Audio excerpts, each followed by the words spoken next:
जय जोहार, नमस्कार। दैनिक छत्तीसगढ़ चैनल देख रहे हैं आप। मैं हूं आपके साथ अभिजीत कुमार। करते हैं आज की खबरों की शुरुआत सबसे पहले बड़ी खबर के साथ। और अगर आप छत्तीसगढ़ प्रदेश के हैं, छत्तीसगढ़ के प्रमुख बड़ी खबरें रोजाना देखना चाहते हैं तो नीचे लाल कलर का सब्सक्राइब बटन दिया है, जिसे दबाकर इस चैनल को आपको सब्सक्राइब करना है। पहली बड़ी खबर, रासायनिक खाद की किल्लत पर अब राजनीति तेज हो गई है। एक तरफ कांग्रेस तो वहीं दूसरी तरफ भाजपा आमने सामने है। रासायनिक खाद की आपूर्ति केंद्र सरकार बाधित कर रही है। फिलहाल कांग्रेस का कहना सामने आ रहा है, रेलवे का रैक भी उपलब्ध नहीं हो पा रहा है। दरअसल छत्तीसगढ़ में खरीफ के सीजन में खाद की किल्लत दिखने लगा है। एक तरफ जो है राजनीतिक जो दल है वो आमने सामने अब सक्रिय होते नजर आ रहे हैं। राज्य में सत्ताधारी दल कांग्रेस ने आरोप लगाया है कि केंद्र सरकार खाद की नियमित आपूर्ति को बाधित कर रही है। यहाँ खाद लाने के लिए रेलवे को रैक भी नहीं दिया जा रहा है। प्रदेश के कांग्रेस प्रवक्ता आरपी सिंह के कहना है कि यहाँ पर पिछले सीजन में केंद्र सरकार ने राज्य की ओर से मांगे गए 7,50,000 मीट्रिक टन रासायनिक खाद में 45% की कटौती कर दी थी और इस साल खरीफ सीजन में भी नियमित सप्लाई बाधित की जा रही है। रेलवे को रैक ही नहीं दिया जा रहा है। आरपी सिंह के मुताबिक संघीय व्यवस्था के तहत रासायनिक खाद का उत्पादन और वितरण केंद्र सरकार का दायित्व है। ऐसे में यूरिया के अतिरिक्त अन्य सभी उर्वरक अधिकांशतः आयातित सामग्री पर आधारित है और ऐसे में इनकी व्यवस्था भारत सरकार के माध्यम से ही की जा सकती है। साफ है कि राज्य में पर्याप्त रासायनिक उर्वरक उपलब्ध कराने का दायित्व केंद्र सरकार का है। आरपी सिंह के मुताबिक छत्तीसगढ़ में भाजपाई एक तरफ रासायनिक खाद की आपूर्ति बाधित कर रहे हैं तो दूसरी ओर भ्रम पैदा करके वर्मी कंपोस्ट और जैविक खेती के खिलाफ षड्यंत्र रच रहे हैं। फिलहाल कांग्रेस की यही बातें सामने आ रही है खाद की मांग की आपूर्ति को लेकर। बीते दिन रायपुर में 27 पदों के लिए 4,000 लोग पहुंच गए। वीडियो जैसा कि आप सभी देख सकते हैं, 14 घंटे इंतजार करके महिलाएं परेशान होती नजर आई। अफसरों ने शाम को कहा कि कल आना। दरअसल रायपुर में स्वामी आत्मानंद स्कूल के काउंसलर और टीचिंग स्टाफ की भर्ती की जा रही है। बीते दिन की बात करें तो बैरन बाजार स्थित पॉलिटेक्निक कॉलेज के कैंपस में आवेदकों को बुलाया गया था। कुल 27 पदों के लिए 4,000 से अधिक लोग आवेदन करने पहुँच गए। सुबह से ही लोग पहुँचे हुए थे। तकरीबन 14 घंटे तक महिलाएं परेशान होती रहीं, फिर भी किसी को मौका नहीं मिल पाया। भर्ती की प्रक्रिया सुबह 9 बजे से शुरू होनी थी, मगर रायपुर के आसपास के शहरों से लोग यहां सुबह 6 बजे से ही पहले आ चुके थे। भीड़भाड़ और फिर धक्का मुक्की के बीच फॉर्म देने और रजिस्ट्रेशन की प्रक्रियाएं शुरू हो गई। भीड़ इतनी थी कि फॉर्म बांटने की बजाय भीड़ पर फेंके जा रहे थे। जो फॉर्म लूट सकता था उसने लूटा, जिसे दूसरों पर दया आई उसने फोटोकॉपी कराकर दूसरों को फॉर्म बांटे। कुछ ने फॉर्म का प्रिंट आउट करा करके इसे 20-20 रुपए में बेचा। भर्ती में शामिल होने के लिए बड़ी तादाद में महिलाएं भी दूर दराज के इलाकों से पहुंची हुई थी। साथ में छोटे बच्चे भी थे जो पूरे दिन धूप में परेशान होते रहे। कॉलेज कैंपस की जमीन पर ही लोग बैठ करके अपनी बारी का इंतजार करने लगे। कुछ लोगों का रजिस्ट्रेशन हो पाया तो वहीं कुछ ने इंटरव्यू भी दिया। इंटरव्यू देकर बाहर आने वाले जो कैंडिडेट्स हैं उनके मुताबिक कमरों में इतनी ज़्यादा भीड़ थी कि इंटरव्यू लेने वाले सिर्फ पूछ रहे हैं अपने बारे में कुछ बताइए, और हम जैसे ही अपने बारे में कुछ बता रहे हैं हमें बाहर भेज दिया जा रहा है। यह समझ में नहीं आ रहा कि सिलेक्शन किस आधार पर किया जाएगा। राजधानी समेत प्रदेश के कई जिलों में बारिश के आसार बन रहे हैं। राजस्थान से लेकर के बांग्लादेश तक बने द्रोणिका का असर होने वाला है। नौतपा के साथ ही प्रदेश में प्री मानसून एक्टिविटी अब भी जारी है। प्रदेश के कई जिलों में बीते दिनों से रुक रुक कर बारिश हो रही है, तो वहीं रायपुर सहित कई जिलों में बारिश हो सकती है। राजस्थान से लेकर के बांग्लादेश तक बने द्रोणिका का असर अब इसकी वजह से छत्तीसगढ़ पर भी पड़ सकता है। अधिकतम तापमान में गिरावट की संभावना फिलहाल नहीं है। प्रदेश में सबसे अधिक गर्म जिला बिलासपुर रहा। दुर्ग और रायपुर में तापमान 43 डिग्री के पार रहा। वही बात करें, फिलहाल भीषण गर्मी से राहत मिलती हुई नज़र जो है आसपास के क्षेत्रों में नज़र नहीं आ रही है। इसके अलावा बात करें तो यहाँ पर जो है तकरीबन 15 जून तक मानसून आने की संभावना फिलहाल मौसम विभाग जता रहा है। इसके अलावा बात करें तो यहाँ पर जो है बता दें कि जो संभाग है इस पे जो है नौतपा ने जो है अब बारिश जो है वो यहाँ पर नौतपा में हो रही है। इसके अलावा बात करें तो यहाँ पर बिजली गिरने की भी संभावना लगातार बनती नजर आ रही है।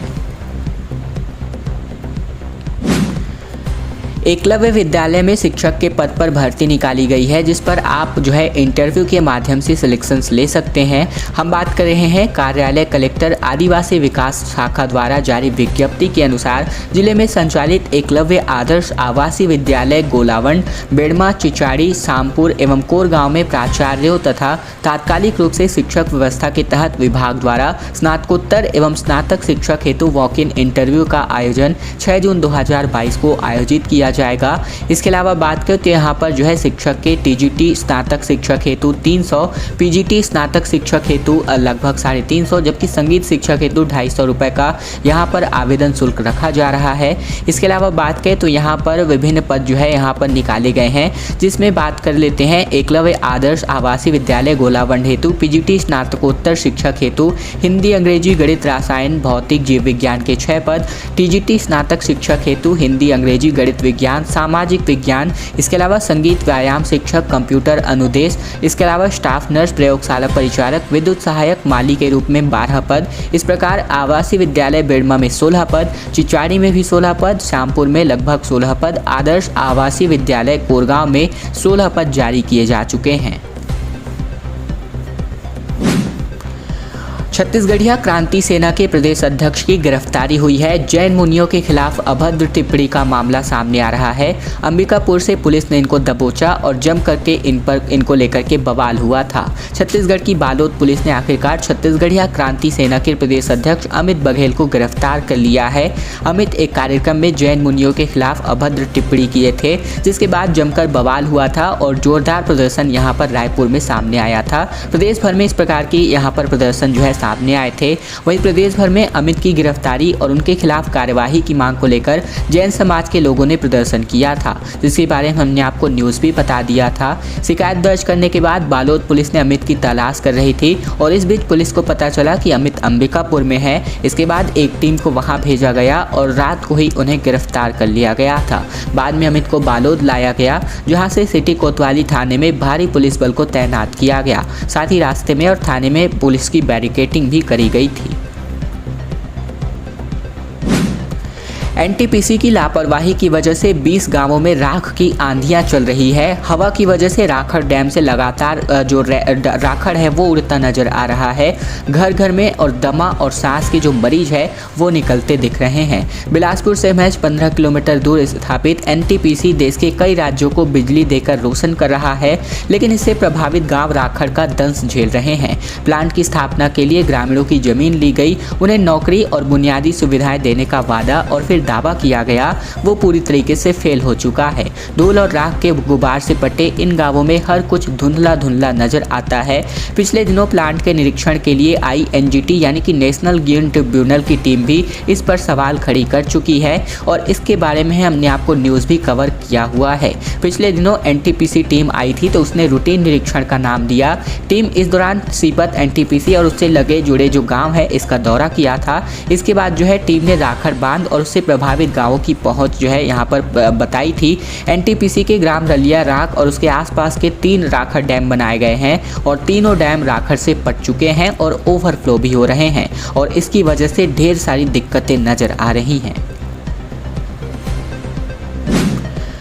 राज्यसभा की दोनों सीटें निर्विरोध रूप से कांग्रेस जीतने वाली है। राजीव शुक्ला, रंजीत रंजन ने अपना पर्चा भरा है। जेसीसीजे ने भी अपना नामांकन भरा है, लेकिन ये चुनाव की नौबत नहीं आएगी। राज्यसभा चुनाव में नामांकन का मंगलवार को आखिरी दिन रहा। ऐसे में छत्तीसगढ़ के कांग्रेस के उम्मीदवार राजीव शुक्ला और रंजीत रंजन ने पर्चा भर दिया है। भाजपा ने इस चुनाव के लिए प्रत्याशी नहीं उतारा है। विधानसभा में कांग्रेस के भारी बहुमत के दम पर दोनों उम्मीदवारों का निर्विरोध चुना जाना तय है। इधर जेसीसीजे ने अपना उम्मीदवार मैदान में उतार दिया है। हालांकि समर्थक प्रस्ताव की संख्या पूरी नहीं होने के कारण उनका नामांकन खारिज हो जाएगा। कांग्रेस प्रत्याशियों के बाहरी होने की बात मुख्यमंत्री भूपेश बघेल ने कहा कि राज्यसभा में ऐसा होता है और भाजपा सहित सभी दूसरी पार्टियां प्रदेश से प्रतिनिधि भेजती हैं। कांग्रेस ने रविवार देर रात राज्यसभा के लिए अपने उम्मीदवारों की घोषणा की थी। उसके एक दिन बाद सोमवार को शाम को जो है पार्टी के दोनों उम्मीदवार राजीव शुक्ला और रंजीत रंजन दिल्ली से रायपुर पहुंचे। मंगलवार की सुबह दोनों ने सीएम हाउस पहुंचकर मुख्यमंत्री भूपेश बघेल से मुलाकात की और यहां कांग्रेस विधायक दल की बैठक में दोनों उम्मीदवारों का विधायकों ने परिचय कराया। यही नहीं, नामांकन के प्रस्ताव और समर्थकों ने हस्ताक्षर भी किए हैं। देश में सबसे ज़्यादा तंबाकू एडिक्ट बच्चे छत्तीसगढ़ में, ये जो है एक रिपोर्ट में सामने आ रही है। प्रदेश में 39 से भी अधिक फीसद जो लोग हैं वो तंबाकू लेने वाले हैं। इनमें से 7% से लेकर के 15 साल की उम्र के पहले की ही शुरुआत है। दरअसल बिलासपुर में गुटखा और तंबाकू सेवन से मुंह के कैंसर के रोगियों की संख्या लगातार बढ़ रही है। स्थिति यह है कि सिम्स के कैंसर ओपीडी में प्रति माह 30 से अधिक मरीज पहुंच रहे हैं जो मुंह के कैंसर से संबंधित है। उनमें गला, जीभ और जबड़े के साथ साथ तालू के कैंसर के लक्षण भी मिले हैं। डॉक्टरों ने तंबाकू सेवन करने वाले ज़्यादातर मरीजों को जानलेवा कैंसर की बीमारी घेर रही है, इस बात की जानकारी दी। इधर सिम्स के डेंटल विभाग में भी मुंह के कैंसर के कई मरीजों का जबड़ा निकालकर ऑपरेशन करना पड़ा है। इसकी वजह तंबाकू ही है। इधर हम बात कर रहे हैं छत्तीसगढ़ में सबसे ज़्यादा बच्चे जो है तंबाकू का सेवन करते हैं। दरअसल छत्तीसगढ़ में तंबाकू की लत से बच्चे भी नहीं बच पा रहे हैं। भले ही सरकार ने गुटखा बेचने पर पाबंदी लगा रखी हो, लेकिन पान मसालों और अन्य माध्यमों से इसे धड़ल्ले से बेचा जा रहा है। ग्लोबल एडल्ट टबैको सर्वे के अनुसार छत्तीसगढ़ में 39% से भी अधिक लोग तंबाकू का सेवन करते हैं। यह देश की औसतन 28.4% से कहीं अधिक है। इनमें 7% लोग ऐसे हैं जिन्होंने 15 वर्ष की उम्र से पहले ही तंबाकू का सेवन शुरू कर दिया था। 29% ऐसे हैं जो 15 से 17 वर्ष की उम्र से, जबकि 35% लोग ऐसे हैं जो 18 से 19 वर्ष में सेवन जो है इसका शुरू किए हैं। औसतन 18 वर्ष की उम्र में तंबाकू का सेवन शुरू किया गया था। Global adult tobacco survey report के मुताबिक छत्तीसगढ़ में 14 साल से कम आयु वर्ग में तंबाकू सिगरेट का सेवन भारत में सबसे सर्वाधिक है। 15 जून से रेल रोकेंगे बस्तर के लोग, मार्गों को लेकर के सड़कों पर उतरे। एनएमडीसी और रेलवे के खिलाफ धरना प्रदर्शन किया जा रहा है। छत्तीसगढ़ के बस्तर में रेल सुविधाओं के विस्तार के लिए लगातार आवाजें उठाई जा रही हैं। जगदलपुर में रेल आंदोलन के सदस्यों ने एनएमडीसी और रेलवे के खिलाफ 1 दिवसीय धरना प्रदर्शित किया। धरना में शामिल शहरवासियों का कहना है कि बस्तर से करोड़ों रुपए का कच्चा लोहा सरकार लेकर जा रही है, लेकिन बस्तर वासियों को रेल सुविधाएं बढ़ाने और नए रूट पर रेल चालू करने के लिए कोई दिलचस्पी नहीं दिखा रही है। जगदलपुर का सिरासार चौक में धरने में शामिल लोगों का कहना है कि अब तक बस्तरवासी सिर्फ शहर में ही धरना दे रहे थे, लेकिन अब 14 जून तक यदि मांगे पूरी नहीं होती हैं तो 15 जून से रेल रोको आंदोलन की शुरुआत करेंगे, जिसका जिम्मेदार केंद्र सरकार होगा। ऐसे में रेलवे मंत्रालय और विभाग समेत एनएमडीसी होगी। धरना प्रदर्शन में शामिल लोगों ने अपनी मांगों को लेकर केंद्रीय रेल मंत्री के नाम तहसीलदार को ज्ञापन भी सौंपा है। रावघाट परियोजना को पूरा करने की मांग भी यहां पर करी जा रही है। आबादी नियंत्रित करने के लिए एक जो है कानून लागू होगा। केंद्रीय मंत्री प्रहलाद रायपुर में बोले कि जनसंख्या काबू में आए, इसके लिए कानून जल्द ही आएगा, चिंता ना करें। दरअसल केंद्र सरकार के जल संसाधन मंत्री प्रहलाद पटेल ने जनसंख्या कानून को लेकर बड़ा बयान जारी किया है। पटेल मोदी सरकार के 8 साल पूरे होने की वजह से रायपुर आए थे। यहाँ पत्रकारों से बातचीत के दौरान उन्होंने ये बयान जारी किया। केंद्रीय मंत्री प्रहलाद सिंह पटेल ने दावा किया है कि केंद्र सरकार जल्द ही देश में जनसंख्या नियंत्रण के लिए एक विधेयक पारित करेगी। जब पत्रकारों ने उनसे इस कानून को लेकर जानकारी मांगी तो केंद्रीय मंत्री बोले कि जनसंख्या नियंत्रण विधेयक जल्द ही आएगा, चिंता मत कीजिए। आपने आगे अपने बात कहते हुए जो पटेल है, इन्होंने कहा कि जब ऐसे बड़े और मजबूत फैसले लिए जा रहे हैं तो बाकी भी जल्द ही आएंगे। उन्होंने छत्तीसगढ़ की कांग्रेस सरकार पर निशाना साधते हुए कहा कि राज्य का नेतृत्व केंद्रीय परियोजनाओं को भी लागू नहीं करा पाया है। चलिए खबरों का यहाँ पर एंड करते हैं अंतिम बड़ी खबर के साथ। आपको सावधान रहने की ज़रूरत है, क्योंकि बिजली कनेक्शन काटने के नाम पर जो ठग है वो आपके मोबाइल पर मैसेज कर सकते हैं। CSPDCL यानी कि Chhattisgarh state power distribution company ने एक एडवाइजरी जारी की है। लिंक पर जो है किसी भी लिंक पर क्लिक ना करें। संदेह हो तो 1912 पर आप संपर्क भी कर सकते हैं। Chhattisgarh state power distribution company ने बिजली उपभोक्ताओं को साइबर ठगों से बचने और सावधान रहने के लिए एक एडवाइजरी जारी की है। साइबर ठग बिजली कंपनी के नाम से उपभोक्ताओं को अपना निशाना बना रहे हैं। कभी बिजली कनेक्शन काटने तो कभी बिजली बिल के भुगतान में सुधार के नाम पर मैसेज भेजकर और फिर कॉल उपभोक्ताओं को ऐप डाउनलोड कराकर ऑनलाइन ठगी का शिकार बना रहे हैं। ये वजह है कि बिजली कंपनी ऐसे मैसेज और कॉल से बचने के लिए टोल फ्री नंबर 1912 में संपर्क करने का सलाह देती है।